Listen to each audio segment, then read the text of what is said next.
My ex made fun of my apartment and called it pathetic. Now I rent out the unit next door to her. For double. I'm a 29-year-old guy, and a few years ago, I lived in a small but cozy one-bedroom apartment that I was proud of. It wasn't much, beige walls, creaky floors, and a view of the back alley instead of the skyline, but it was mine. After years of jumping between low-paying jobs and living paycheck to paycheck, finally having a place with my name on the lease felt like a trophy. I'd grown up in a family where money was always tight, so I learned early to find pride in the little things: a clean kitchen, a working heater, a roof that didn't leak. When I met Jenna, everything in my world seemed to brighten. She was stylish, confident, the kind of woman who looked like she belonged in city rooftop bars, not the corner diner where we met. I couldn't believe she even noticed me, let alone wanted to date me. She came from a more comfortable background. Her parents owned a few properties, she had a polished degree, and she always carried herself like life had given her options. Still, she said she admired my work ethic. I believed we balanced each other out, her grace and my grit. In the beginning, it was perfect. We cooked together on Friday nights, laughed over burnt pasta, and talked about our future home. She'd sketch out dream kitchens on napkins while I promised I'd build one someday. I'd catch her looking around my apartment with that half smile, the kind that seemed affectionate but also evaluating.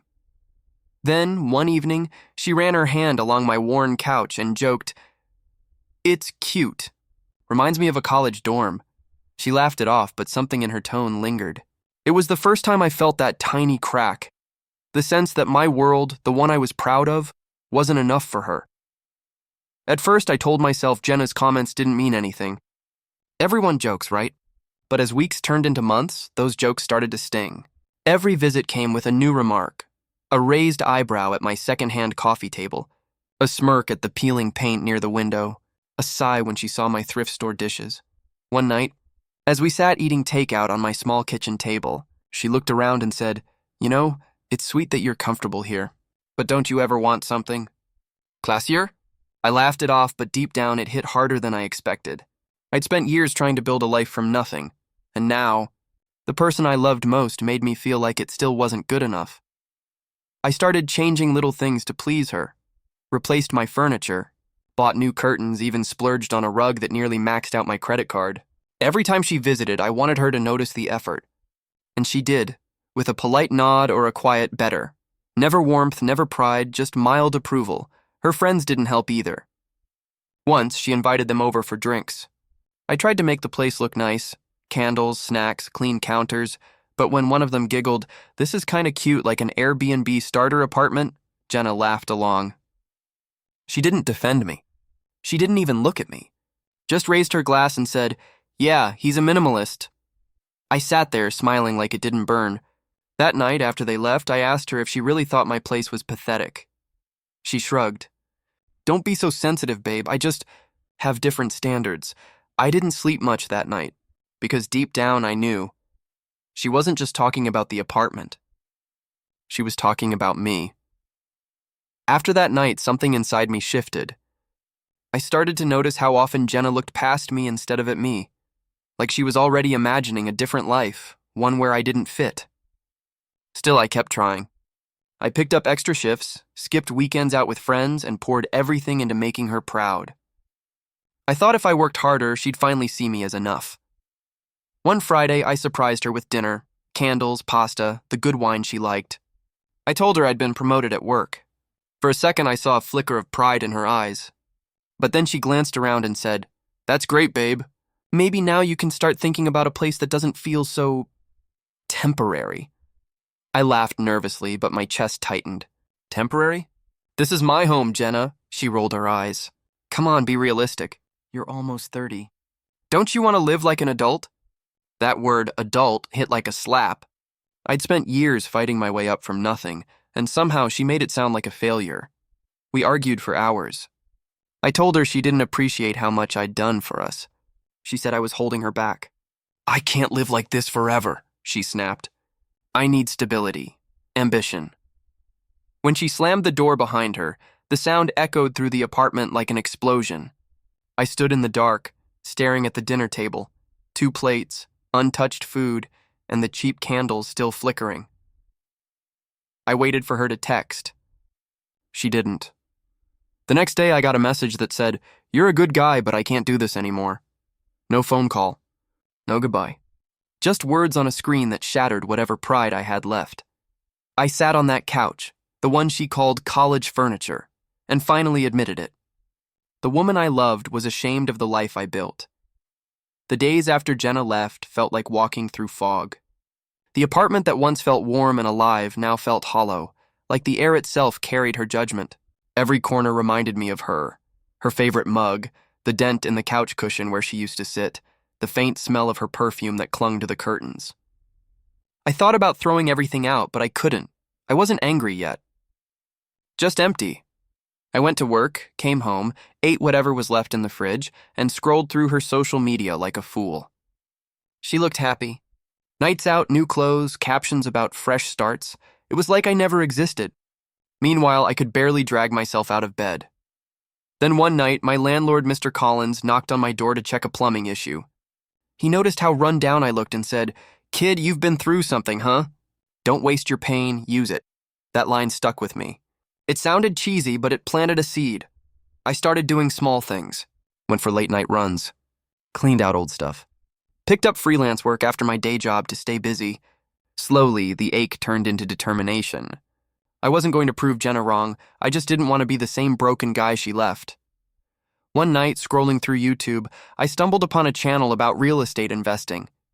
Young guys talking about renovating cheap properties, turning them into rentals, building passive income. It sounded impossible for someone like me, but something about it lit a fire. Over the next months, I learned everything I could, watched videos, read books, saved every extra dollar. I made a plan. I wouldn't just survive, I'd rebuild. The day I packed up that apartment to move into a cheaper place and save money, I took one last look around and whispered, "You were enough." She just couldn't see it.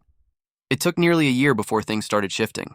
I worked days at my regular job and nights on freelance gigs, editing videos, managing small websites, anything that paid a little extra. Every spare cent went into savings. My friends thought I'd lost it, calling me a robot, but I didn't care. I had a goal now. One evening, while scrolling through property listings, I found it, a rundown duplex on the edge of town. Peeling paint, broken steps, half the windows boarded up. It looked awful to most people, but to me it was an opportunity. The price was shockingly low because the owner wanted to sell fast. I didn't have all the money, but I'd saved enough for a down payment. When I told my landlord, Mr. Collins, about it, he actually smiled. "That's how I started," he said. "Don't wait for perfect, make it perfect." The renovation process nearly broke me.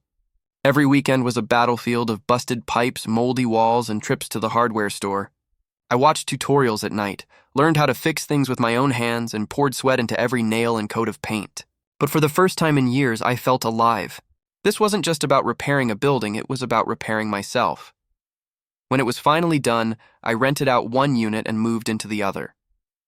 The first tenant signed the lease, and I remember holding that check in my hands. It wasn't much, but it felt like victory. I stood in the living room that night, light streaming through the new blinds, and whispered, "This is mine." I thought about Jenna sometimes, how she mocked my tiny apartment and doubted my drive. But I didn't feel bitter anymore. I felt grateful, because her leaving forced me to rebuild from the ground up. What I didn't know then was that fate had a sense of humor. Because soon, the woman who once looked down on me would end up living right next door. It happened on a random Tuesday. I was grabbing coffee near my new place, still in my paint-stained hoodie, when I heard that familiar laugh, sharp, confident, unmistakable. I turned, and there she was. Jenna, dressed in a sleek blazer, hair tied back, talking to a realtor outside a nearby building. For a split second, she froze too. The surprise in her eyes melted into that polite, detached smile she always used when she didn't know how to feel. We made awkward small talk. She complimented how I looked different, more put together. I mentioned my renovation project, trying to keep things casual. Her brows lifted slightly. "Oh, you're still around this area?" she asked, her tone almost teasing, as if she'd expected me to disappear. Then she said it. "Funny timing. I just got approved for an apartment nearby. I move in next week." I didn't think much of it until I saw the address on the for lease sign she pointed to. My duplex, the one I owned, the one she'd be renting from me. I managed to keep a straight face as she talked about how cute and affordable the unit was. Inside, my pulse thundered. She had no idea. The same woman who mocked my apartment's size, decor, and location was about to live in a place I built. When she left, I just stood there, coffee growing cold in my hand, processing the absurdity of it all. The universe really had a sense of irony. That night, I checked the application that came through my property manager's portal. Her name was right there, Jenna Walker. Perfect credit score, high income, still using her old email handle, Jen the Queen. I laughed to myself. Not out of bitterness, but disbelief. The girl who once told me I wasn't ambitious enough was about to pay rent, to me. When Jenna moved into the duplex, I made sure everything went through my property manager. No direct calls, no messages, just forms, contracts, and signatures. I didn't want her to know, not yet. Watching her name appear on the lease felt surreal, like the universe had handed me a front-row ticket to poetic justice. The day she arrived, I happened to be outside repainting the fence. She stepped out of her car in designer heels, carrying boxes that looked too heavy for her polished frame. For a moment, our eyes met. "You live here too?" she asked, surprised. I nodded, keeping my tone casual. "Yeah, just next door," she smiled. That same condescending smile I remembered. "Small world," I shrugged. "Guess so." From that moment, the dynamic flipped. She used to walk into my place like she owned it. Now she lived in mine without even knowing it. I'd pass her in the hallway sometimes. She'd complain about the neighborhood, the parking, or the rent prices. Once, she said, "The landlord's charging a fortune for such a tiny unit." I had to bite my tongue to stop from laughing. Each time she looked down on me, I smiled politely. Inside, though, I wasn't fueled by revenge, just quiet satisfaction. Life had come full circle, and I didn't need to gloat. I was living proof that patience hits harder than payback. One evening, I overheard her on the phone, venting to a friend. "I swear this place is nice but overpriced. I could have done better if I'd looked harder." Her words echoed through the wall, the same wall I'd installed myself. I sat on my couch, the one I built and paid for, and realized something simple yet powerful. She hadn't changed. But I had. Over the next few weeks, I settled into a strange rhythm. Every time Jenna passed me in the hallway, she wore that same confident look she always had, the kind that said she still thought she was doing better than me. It was almost funny, because while she complained about her ridiculously high rent, I was quietly depositing her checks into my investment account. I didn't raise her rent out of spite. Well, not entirely. It was a fair rate for the area, maybe a little higher, but that duplex was prime now, fully renovated and in demand. She was paying double what I used to pay for my old apartment, and knowing that every time she called the place tiny made it all the more ironic. Sometimes I'd catch snippets of her conversations through the thin walls.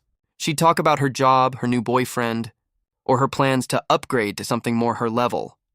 I'd smirk quietly. Sipping my coffee in the kitchen I'd rebuilt myself. The same kitchen she once said looked like a college project. Once, she knocked on my door, asking if I knew a good handyman because the cabinet doors in her kitchen were a little stiff. I smiled and said, "Yeah, I might know a guy," and fixed it myself while she chatted about her new life. She had no clue she was standing in a home built by the man she once belittled. When she thanked me and handed me a bottle of cheap wine as a neighborly gesture, I almost laughed. The last time she brought me wine, it was as a girlfriend. Now it was as my tenant. That night, I looked out my window and saw her lights flicker off next door. For the first time, I didn't feel resentment, just peace. She was living in a space I created, under a roof I repaired, paying rent that helped me buy my next property. Some nights, when the city went quiet and the hum of traffic faded, I'd lie awake and think back to the days right after she left me. The version of me who sat in that old apartment, staring at the empty space where her shoes used to be, wondering why I was never enough. I remember counting every dollar in my wallet, realizing I had $37 until payday, and still spending half of it on takeout just to feel human for one night. There was this one evening I'll never forget, the night I almost gave up on myself. I'd worked a 12-hour shift, came home to a shut-off notice on the door, and found a message from Jenna on social media. A photo of her with a new guy. Caption, "Finally living the life I deserve." That one sentence broke me. I sat on the floor eating cold noodles straight from the container, tears mixing with soy sauce, hating the person I'd become, desperate, hollow, humiliated. I was angry at her, but mostly at myself. For believing that love was supposed to fix me, for mistaking her approval for validation. That night I made a quiet promise, not to get revenge, not to prove her wrong, but to rebuild me. I didn't know how long it would take, or what it would look like, but I knew I couldn't stay broken forever. That's why buying the duplex wasn't just about business. It was therapy. Every tile I laid, every nail I hammered, was a middle finger to the version of myself who thought he'd never stand up again. Now, seeing Jenna through the walls, living her life while unknowingly fueling my success, it hit me just how far I'd come. It happened one Saturday afternoon, completely by accident. I was outside trimming the small hedge near the duplex when I heard footsteps and a sharp voice behind me. "Wait, hold on. You own this place?" I turned slowly. Jenna stood there, arms crossed, eyes wide with disbelief. She was holding an envelope, probably her rent receipt, with my name clearly printed at the top. I felt my pulse quicken, but I didn't flinch. "I do," I said simply. "Bought it a while back." Her expression flickered between anger and embarrassment. "So, you've been my landlord this whole time?" I nodded, setting the hedge clippers down. "Didn't think it mattered. You pay rent, I keep the place running." Her jaw tightened. "That's humiliating. You let me move in here without saying anything?" "I didn't let you," I said quietly. "You chose it. You said it was cute and affordable, remember?" She went silent. The air between us thickened. For the first time, I saw her confidence crack, not from rage, but from realization. Every comment she'd made about the rent, the size, the cheap cabinets, all of it hit her at once. Finally, she scoffed. "So this is your revenge? Making me pay for one of your dumpy little—" "Stop!" I cut in. My voice came out steadier than I expected. "It's not revenge, Jenna, it's growth. You mocked what I had because you thought it defined me. But I didn't build this to prove you wrong. I built it to prove I could." Her eyes darted away, guilt flickering across her face before pride forced it back down. "Good for you," she muttered, turning toward her door. Before she went inside, I added, "You called my first apartment pathetic. I just turned that pathetic into profit." She froze for a moment but didn't look back. Just closed the door behind her. I stood there, the afternoon sun warm against my face, realizing that I didn't need to win. I already had, because the truth was simple. I'd outgrown her, and she finally knew it. Word travels fast in small neighborhoods, and soon enough, everyone seemed to know the story. The guy who bought a rundown duplex, fixed it up, and ended up renting it to his ex who once mocked his old apartment. It started as a funny anecdote I told a friend over drinks, but that friend shared it online in a real estate forum. From there, it spread like wildfire. People loved it. The irony, the quiet revenge, the poetic justice. Comments flooded in, "This is what leveling up looks like." He didn't get even, he got better. It was surreal watching strangers root for me, a man they didn't know, just because I'd turned heartbreak into something productive. Even my old landlord, Mr. Collins, saw the post and called me. "Told you, kid. Don't waste your pain, use it." We both laughed, but this time it didn't sound like advice. It sounded like validation. Meanwhile, Jenna moved through the world like nothing happened. She still posted her perfect photos online, but every time I saw her in the hallway, she couldn't quite meet my eyes. The same woman who once made me feel invisible now avoided my gaze entirely. I used the money from that duplex to buy another property. Then another. Slowly, what started as one broken man's rebuilding turned into a small business. People began reaching out, asking how I got started. I told them the truth, that it all began with failure, heartbreak, and a cheap apartment someone laughed at. Every deposit, every lease, every new project reminded me that pain, when channeled right, compounds like interest, and sometimes the best revenge isn't destroying someone, it's building so high they have to look up just to see you. A year after Jenna moved out, I stood outside that same duplex, the one that changed everything for me. The evening light hit the windows just right, the fresh paint glowed gold, and for the first time, I didn't see it as a symbol of revenge. It was proof of who I'd become. I ran my hand along the railing I'd rebuilt, remembering every long night I'd spent sanding, fixing, sweating. This place wasn't just wood and brick. It was every insult turned into fuel, every doubt turned into drive. When Jenna finally left, she didn't say goodbye. She just dropped her keys in the mailbox and vanished. I found them the next morning, heavy, cold, and strangely poetic. It was the quietest ending imaginable, and yet it felt perfect. No screaming, no drama, just silence, the kind that comes after you've finally outgrown the noise. Months later, I saw her by chance at a cafe across town. She was with a friend laughing softly, but when our eyes met, her smile faltered. I gave a small nod, not out of pride, but peace. She nodded back, the kind of acknowledgement that says, we both know how this turned out. Since then, my life's been simple. I still own the duplex, but now I have 3 more properties. I mentor younger guys who remind me of who I used to be, lost, heartbroken, trying to find their worth. I tell them what I wish someone had told me. Sometimes being underestimated is the best gift you'll ever get. That night I locked up, took one last look at the quiet building, and smiled. You were never pathetic, I whispered to the walls that once heard my worst moments. You were just the beginning. Then I turned off the porch light, walked down the street, and didn't look back.